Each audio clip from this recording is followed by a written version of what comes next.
वहीं अगले सीन में हम देखते हैं कि बीवर पीटर, लूसी और सूजन के साथ आगे बढ़ रहा था और तभी वो उन सभी को बताता है कि असलन का डेरा इस नदी के पार है, जो कि पिछले 100 सालों से बर्फ से जमी है। जिसके बाद वो जैसे ही थोड़ा आगे बढ़ते हैं कि तभी वो देखते हैं कि विच उनका पीछा कर रही है और अब विच से अपनी जान बचाने के लिए वो सभी एक जगह आकर छिप जाते हैं और तभी उन्हें वहां किसी की परछाई दिखाई देती है। ये देखकर बीवर कहता है कि मैं बाहर जाकर देखता हूँ और जब बीवर बाहर आता है कि तभी वो उनसे कहता है कि सब ठीक है, अब तुम बाहर आ सकते हो। जिसके बाद वो सभी जैसे ही बाहर आते हैं कि तभी वो अपने सामने सेंटा को देखते हैं, जिन्हें देखकर वो सभी काफी खुश होते हैं और तभी सेंटा उन सभी को गिफ्ट देते हैं, जिसमें सबसे पहले वो लूसी को एक मैजिकल बोतल देते हैं और उससे कहते हैं कि इसकी एक बूंद किसी भी घाव को ठीक कर सकती है और इसी के साथ वो उसे एक छुरा भी देते हैं।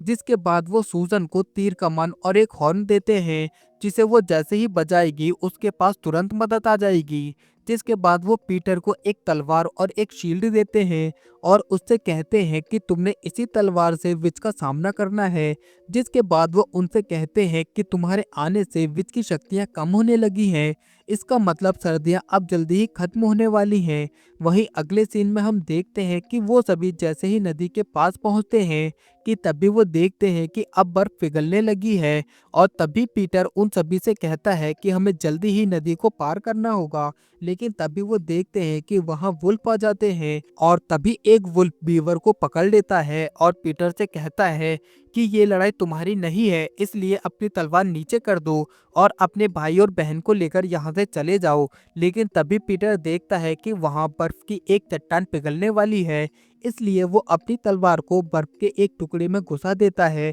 जिसके बाद जैसे ही चट्टान पिघलती है कि तभी वो सभी पानी के अंदर चले जाते हैं। वहीं पीटर ने सूजन और लूसी को पकड़ रखा था, लेकिन जैसे ही वो किनारे पर आते हैं कि तभी वो देखते हैं कि लूसी वहाँ नहीं है। ये देखकर वो दोनों काफी घबरा जाते हैं, लेकिन तभी लूसी उनके पास वापस आ जाती है। जिसके बाद वो सभी असलन के डेरे के पास जाने लगते हैं